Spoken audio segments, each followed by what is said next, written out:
Welcome to From Betrayal to Breakthrough. I'm Dr. Debi Silber, and today's guest is Nikole Stanfield. Since 2014, Nikole has owned her own business and worked to improve herself through personal development. After experiencing burnout last summer, she now helps successful business owners and entrepreneurs who feel unfulfilled and struggle to get out of bed in the morning to work through burnout so that they can love what they do. You can learn more about her at myintuitioncoach.com. And okay, all my people pleasers, type A's, and hard workers, you're going to want to listen to this episode because we're talking about burnout today. What's the link between burnout and self-betrayal? You're about to learn as my next guest, Nikole, shares how burnout is a form of self-betrayal and, more importantly, what we can do about it. Here she is.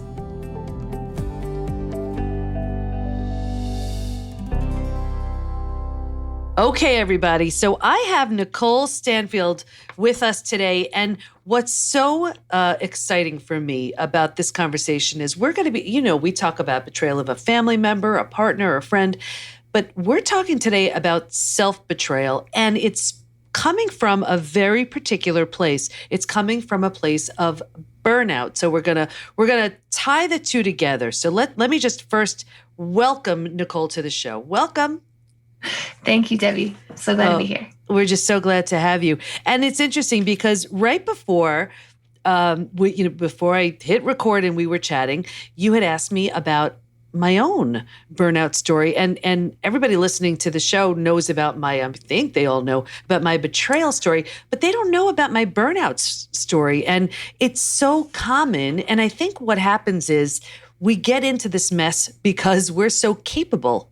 So we keep taking on things until we can't. So real briefly, and then you can pick this apart and see what you can do with this here. So here I was. Now imagine this was back in the day. I had my own business and I had 4 kids and 6 dogs and a husband and a home and doing it all and thinking I'm doing it all well.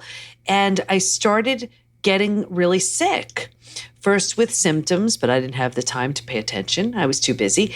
The symptoms turned into illnesses. Again, I was just too busy.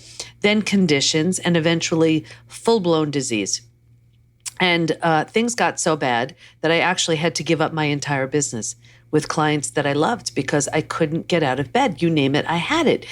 And I had a feeling that it had something to do with the toxic relationships I had and the chronic unmanaged stress and this mental chaos. So I had surgery, and while I healed, I studied to become a whole health coach back in the day, which is a health expert trained to teach how your lifestyle creates health or wellness or illness and disease. And sure enough, I learned that at the root of just about everything was that stress and that toxic lifestyle. I changed everything. I mean, I cut the ties to those toxic relationships. I changed my level of stress. And I healed from everything. And it was so profound. It absolutely put me on this trajectory. It changed my business and it changed so many things. So when we talk about burnout, is that kind of what you're talking about? Absolutely. I think it's the concept of I'm too busy to deal with it. I don't have time right now because I'm so busy taking care of everybody else and making sure their needs are met that I forget to take care of myself. And I forget to say that I have needs too. A lot of times, especially as women, we forget to acknowledge that, I need to take care of myself. And my burnout showed up, and I'm I have 2 dogs and just a husband. So I don't even have as many people as you did depending on you. And I still was in burnout. You think that I don't have so much on my plate, so why did it happen to me? But the way that it showed up for me was I could only do like 15 minutes of work before I'd have to take an hour-long break. My productivity was crazy high. It's low. Sorry, it took forever to do anything. And I had no ideas. I was angry with people. I was grumpy all the time. I would get through the week with caffeine and sugar, quite frankly. Looking back, I see that now. I didn't see it at the time. And then on the weekend, I would just sit there and I have no energy. I'd always feel like I was sick or I was recovering from being sick, because my energy was so low.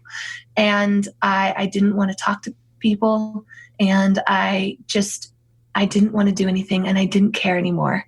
So I'm a overachiever and have done so many things and been super busy in my life. So this was a totally new place to be, and I had no idea what to do. I was terrified. and I didn't know how to move forward. Luckily, my husband is a teacher, and he was taking a course on burnout, and he started to tell me some of the things that are symptoms of burnout, such as not wanting to try new things, not wanting to get out there, not wanting to talk to people, not wanting to build relationships. Those are all signs of burnout. And the things that I just said that were showing up for me, anger, frustration, wanting to be reclusive, those are also signs of burnout. And I had no idea. I thought I was just, I don't know, falling apart. And you know what happens? I see this particularly with women. We're so capable, so we keep taking on things until we can't. And we're also conditioned to put ourselves last and to take care of everybody else and then take care of ourselves if and when everybody else is cared for. But of course, by that time, there's no time, energy, or motivation left. And these symptoms are so real, and the challenge that I see is they're not they're blown off by we can go head into the whole medical community here, and they're sort of well, you just stressed, you need rest. And I remember when this happened the second time, it happened again, and I said, you know what, I was being now at this point diagnosed with things I wouldn't wish on my worst enemy. I don't have enemies, but if I did. And no one can come up with anything. So I did my own research, and sure enough, it came back constantly to this idea of adrenal fatigue and adrenal dysfunction. And I went to see a functional diagnostic nutritionist who tested me. Sure enough, I was in like the worst stage of it. I healed. I was so lit up by what I learned. I became a functional diagnostic nutritionist because we walk around with these stress-related issues and disorders and burnout. And it's just, we can barely function. Mm-hmm. And we think it's normal, especially if you run your own business or you're an entrepreneur. You feel like you start your business and you finally make money, and that's great. But then you continue to run your business like a startup. There's things that I ask people who run their own businesses, like, when did you take your last 2-week vacation? Do you take national holidays off? Do you work on your sick days? Do you have days time when you are unavailable to your clients?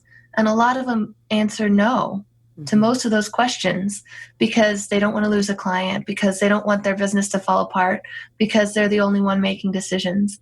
And I get that. And at the same time, we need to support each other to say that if the basic average full-time employee gets those things off, then we should probably figure out a way to give them to ourselves as well. And right, it makes so much sense. But when we're running our own businesses, we're like such an afterthought. That's so interesting. So how does this become a self-betrayal? So when I was experiencing those things and I was in burnout, I took a week off to get better, to heal myself.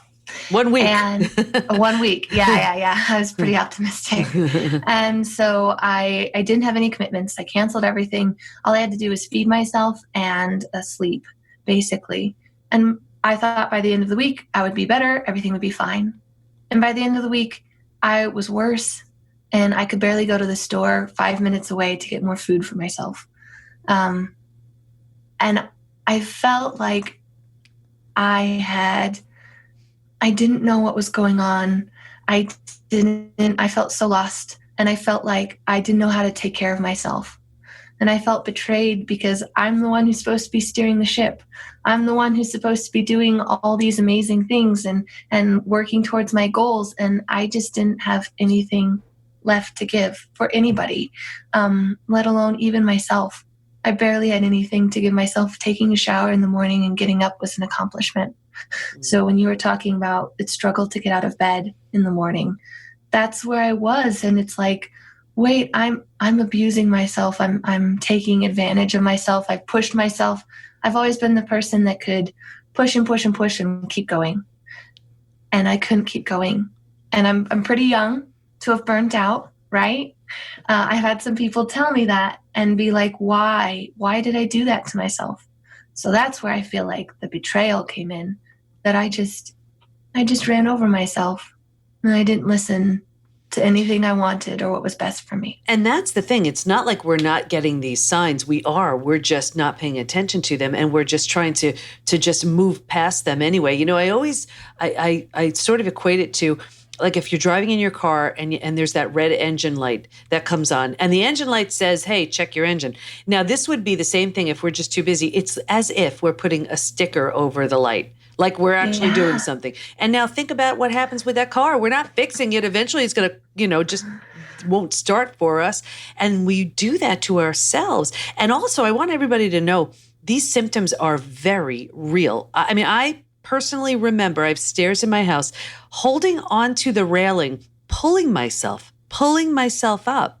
It felt like I was walking through mud all day. I would wake up in the morning, feel like I could go right back to bed. It was just such extreme exhaustion. And I was so crushed. Why would I do this to myself? And my energy was so low, and I just was frustrated, and I was angry, and I had to make some really big changes and walk away from some things, big clients, money, stuff that I didn't want to, that was really, really hard. I lost relationships, whether they were necessarily toxic. Some of them were, and I released those. Some of them were just circumstantial and needed to happen. And it was so hard, and it was just crushing that I didn't pay attention. I didn't pay attention to any of those signs because I was too busy pushing on to the next thing and the next project and getting stuff done, and not taking lunches and not taking breaks and not even taking bathroom breaks. I know it sounds silly, but I've talked to so many people and they're like, I don't remember when I got up to do that. And that's a basic bodily function that we're not even listening to. Mm-hmm. And you said something, this is so important, where about those relationships, those toxic relationships are, now whether this is because of a betrayal or they're just energy vampires, narcissists, whatever's going on in your life, these relationships are so damaging to your health. And I'll never forget how, and this was my first betrayal, my family betrayal. And I remember realizing how damaging these relationships were, and the founder of the National Institute of Whole Health, who was really mentoring me while I was healing from my own burnout, I cut the ties. And she said, Debi, it's like watching you trade an anchor for a pair of wings. And I'll never forget that. That change right there was one of the most profound things I could do to help myself heal at the time. What are some things that you recommend to your clients to help them heal? I love that metaphor from an anchor to a set of wings, because, well, some of the tips that I give my clients when you're in burnout and you're overwhelmed, like, you just need super small little things that you can do right away that you can start seeing some progress with. So one of those things is just setting a lunch break and putting it in your calendar. When are you going to take it? Every day. I don't care when you take it, just take something. Take a break, walk away. Your client work isn't that important. Or even if you're working as an employee, you deserve to take a lunch break. You're supposed to have one. And then when you want to end your day and when you want to start your day, some of those basic things, really important. Some other small things that you can do in 20 minutes or less a day.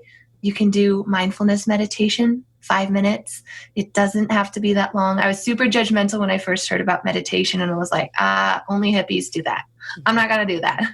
However, it helped change my brain from being reactive to everything and just exploding and not having any control to being more reflective. And then I could take a beat and then respond. And it was kind of like being in the Matrix and seeing bullets whiz past me. It was really cool when it happened. But and I want to stop you. Yeah. And I just want to stop you there because you mentioned mindfulness. Is there a particular mindfulness practice or practitioner that really helped you? Yeah. So I use the Headspace app. Super simple on my phone. I meditated before our interview today. There are some really great ways to make it easy to incorporate into your day. I also read the book Just Sit, which is basically like just meditate. It doesn't have to look a certain way. And then I found some YouTube videos that are super short. Guided was really easy to start with in the beginning, because then it made me feel like, okay, I can do this and I know what I'm doing. Now I sometimes will sit at night before bed and just meditate, just breathing. And that's all I'm doing. It has nothing to do with anything else. Right. And, and I love the idea of you suggesting guided meditations, because especially for that busy monkey mind, there's so much chatter. I know that really helped me too, because then I could listen to somebody and, to someone speaking, and especially if they had a soothing voice. Now you have to be careful, because if they have an annoying voice to you, it's not going to work. But it has to be a voice that you can appreciate and works for you. But then you're listening, and it sort of gives you some direction, and that could be pretty helpful. It's so simple, but we don't take the time to do it. I mean, do you recommend maybe scheduling it within our day at certain points, or how do you suggest it gets done? Yeah. So find a time when you are, like right before you're going to do something that you're struggling with, and be like, take a break and do some meditation. That's when I found it was really useful. You can schedule it in the mornings. You can schedule it at night. I've done it both times. It's great. But sometimes when I felt like I was getting into those old habits that led me into burnout, like pushing myself, and I had to get something done, and not because there was a deadline, but because I was like, it has to happen. I have to be productive. I have to get this done. Then when I took a break instead, and I gave myself the permission to say, it can look different, and then I did some meditation, sometimes I was able to shift and find out what was going on for me and why I was frustrated and not getting anything done. And sometimes I was like, I just need more time, and that's fine. So kind of giving myself the permission to, it doesn't have to look a certain way. Nobody's watching me, how much time I'm physically sitting at the computer working on something. And let's talk about that. What are some reasons you see people pushing themselves as hard as they do? So a lot of times I would have an expectation that I thought that somebody else would see of me. Everybody who isn't an entrepreneur thinks we sit around in our pajamas all day, just doing whatever we want. And there's that option if you want it. But it seems like when you're an entrepreneur, you start taking on all these other things. You need to hustle this concept, and you need to make sure that you're wearing all these different hats. You need to network, and you need to market, and then you need to do client work, and then you need to go and do presentations and share your work and share your wins and be posting on Facebook and all this stuff. And it gets overwhelming. It's too much. Even if you are someone who has a 9-to-5 job, I have friends who have 9-to-5 jobs, and they're posting on Facebook, and they feel like they need to go and hang out with their friends and then make dinner, and then they need to go and do things on the weekend. And we spend all of our time filling it with stuff to do, and we don't take that downtime to say, maybe that's that space to say, what do I want? What does it look like for me? And burnout can show up in relationships. After the holidays, I'm definitely burned out from my family, or after like finals week, stuff like that. The level of burnout that I got to was almost shut down. I almost didn't know what to do next. I almost walked away from my business, like you were talking about earlier. And now I'm way more authentic with myself. And I realized that this person that I was trying to be, I was worrying about if people liked me, and I was worrying about the right thing to say, and how to ask for what I wanted, and how to manipulate and things like that. And now I'm not that person. I've been faking it for so long. I'm not that person. I am loud and joyful, and some people don't like me, and I'm too much sometimes. And I didn't find that out or allow myself to be that person until burnout happened. And I had to say, I want to be authentic, and I'm not going back there. I'm not going back to burnout. So I had to develop some signs, ways that I know that I'm pushing myself when my expectations are too much. I was driving like 2 hours a day, meeting with 6 people, having 10 meetings, crazy amounts of stuff that I felt like this is what an entrepreneur needs to do to be successful. And you know what? So much of this has to do with these expectations, and we're the ones setting them up. And, you mentioned finals week, and it's interesting. I remember reading a study, and it was that I forgot the percentage, but like an insanely high percentage of students have upper respiratory infections, like colds, whatever, after finals. And it's because you suppress your immune system with all that stress. So if you were, really resistant to viruses, whatever, and normally they could pass you by, under that amount of stress and pressure, you get them. And it's just so real. So tell us some of the signs that you had mentioned, signs that you're sort of headed for burnout, and then what to do about it. So some of the signs that I know when I'm pushing myself and my expectations are just like crazy and I'm just trying to do way too much. I'm grumpy. That's one of my signs. When I feel like I'm obligated to do something and I don't want to do it. Like go to a family event, go fill up my weekends with stuff. And I just don't want to go do it. And I'm looking for an excuse not to do it. That's normally a sign that I need to say no. I'm overcommitted. And if I continue doing it and I push through, I'm going to be frustrated at the event. I'm going to bring negative energy and everybody else will feel it. And it won't be good for them. It won't be good for me. Okay, so that's so important what you just said, because I think also, and I find this particularly with women, we find it so unbearable to say no. And we have this like yes and no confusion, right? Like we say yes to all the things that pull us away from self-care and priorities, and then we say no to all the things that just make us exhausted. And I found a way around it. Now here's just a little something, and I hope this helps everybody. Yes, it is excruciatingly painful to say no to somebody, but here's the thing. For that minute that it's painful to get those words out of your mouth, look at what you've secured. Right? I mean, so if you can handle that minute of, this is going to be uncomfortable because this person expects this of me, and let me just do it, and I say no. Yes, it's very uncomfortable, but now you have your free time, whether that means rest, you're reading a magazine, drinking a cup of tea, hanging out with your friends, whatever it is that makes you happy. So it sounds like saying no was a big thing for you. It's huge. And I found that I used to feel so guilty whenever I said no. And the way I was taught this at one of my personal development seminars, that if it doesn't work for you, it doesn't work for them. It's not good. I don't have to fall on the sword. Being an oldest child, I've fallen on the sword a lot, right? So I felt like I had to keep doing that. And as the head of a family or a spouse or whatever, we put those expectations on ourselves. I need to do this to show my love, to show that I'm worthy of receiving love, whatever that is for you. And it doesn't normally have to look that way. It can look different. So how do we manage those expectations, handle the guilt? I know guilt, I'm like wired for guilt. That is that is a work in progress for me all the time. But how do we do it? So we say no to protect our own health and well-being and sanity, and deal with that guilt and deal with that saying no, and lower the expectations, not because we're lazy, but because we care about ourselves too. What do you suggest?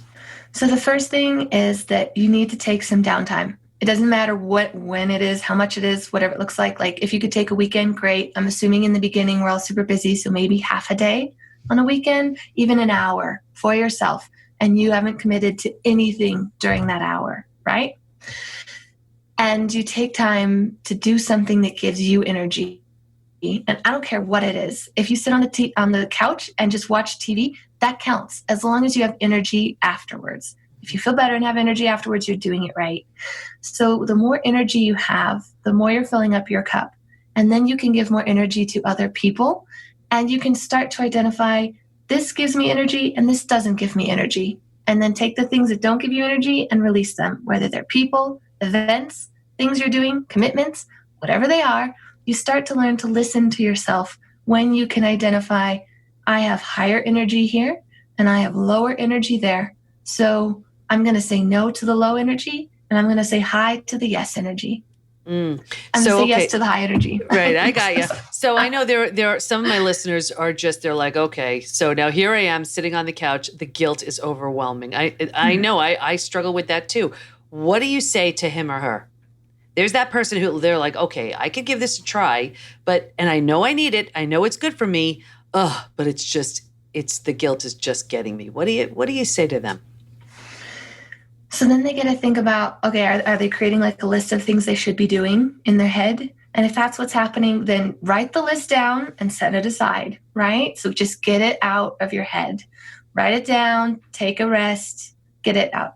If you're taking this hour and it's in your house, then go do it someplace else.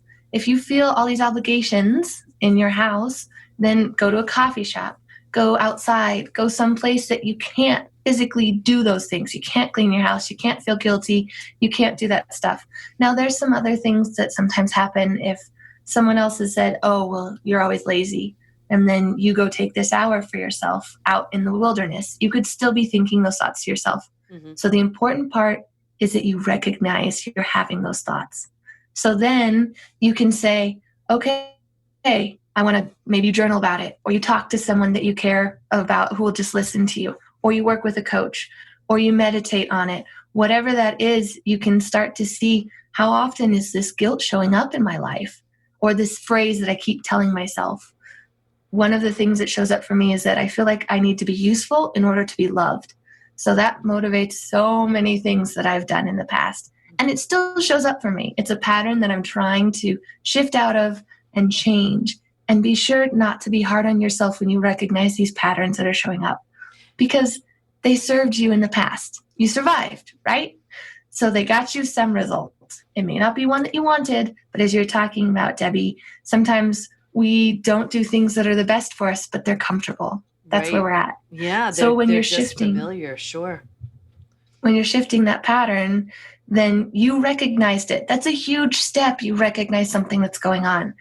Now you get to shift it and you get to see, okay, I'm going to create this little experiment and I'm going to see how often does it show up during my week. I'm going to make a note on my calendar. Every time I think in my head, I feel guilty about not doing that. And then be like, oh my gosh, I'm feeling guilty about not just my house, I'm feeling guilty about my business and my relationship and all this stuff. And some things will start to come out of that. I don't know what they'll be for you. They're different for everybody, but find someone who can help support you through that process, because it's really important work, and you don't get to be hard on yourself for that. You're growing. And you know what? And guilt, seriously, is one of the most useless emotions. It really does nothing except create illness and disease. But easy for me to say. I know it's like that's the one I struggle with. It's awful. So work in progress right over here. So you know what? Let's just do this. What do you want to make sure everybody knows before we wrap up about self-betrayal, about taking care of yourself, about burnout? I think the most important message that I want to share with everybody is that you don't have to be in burnout to be successful. And I want to shift our culture from saying, oh, I'm so burned out, I'm so tired, I'm so exhausted all the time, I'm going to go grab another coffee, to, oh, I took care of myself today, and support each other for that, instead of being like, oh, that's weird, or you should feel guilty, or like, why aren't you doing useful things? And be excited about, I took care of myself, and sharing that with other people, being like, I took care of myself too. Let's support each other in practicing daily self-care. Oh, I love that. And you know what? Isn't it so weird how somehow it's like this badge of honor about how stressed we are, how little we sleep, how hard we work. It's like bizarre. Yes. Right? Why are we not celebrating how great we feel? I mean, to me, that just seems Right? like we have it just all backwards. So Nikole, that's wonderful. So where do we learn more about you? Where do we go? You can go to my website, myintuitioncoach.com. On there, you'll find there's a really quick 2-minute quiz, Are You in Burnout?, that you can take. And if you're ready to get more support, you can attend a weekly webinar that I do, or you can go to my apply page and set up a strategy session. Okay, wonderful. Nikole, I want to thank you so much. Burnout is real, everyone. It is real. I've experienced it more than once. It's exhausting. It's absolutely debilitating. You don't know what the heck is happening to you. You feel like your body is betraying you. Your mind is betraying you. You with your own expectations are betraying yourself. But the beauty of it is you can heal from all of it. I mean, you really can. And when you see what caused it, you can turn it all around, and wonderful people like Nikole could show you just how to do that. So Nikole, I want to thank you so much for sharing your wisdom with us today. And I know you helped so many people. Thank you for having me on the show. I really enjoyed it. So just because we can do something doesn't mean we should. Such a great reminder that we can only take on so much before the body prevents us from taking on one more thing.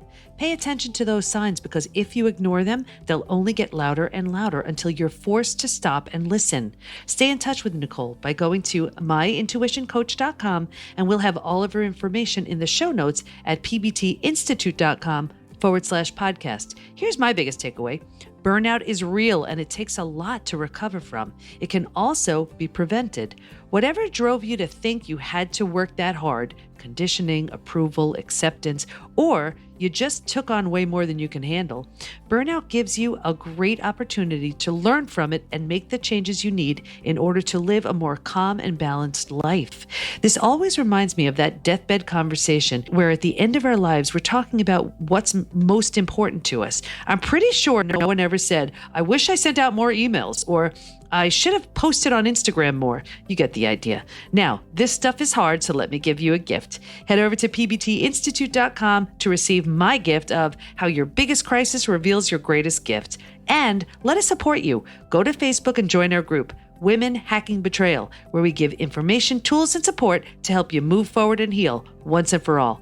Can't wait to be with you next time, and here's to your breakthrough.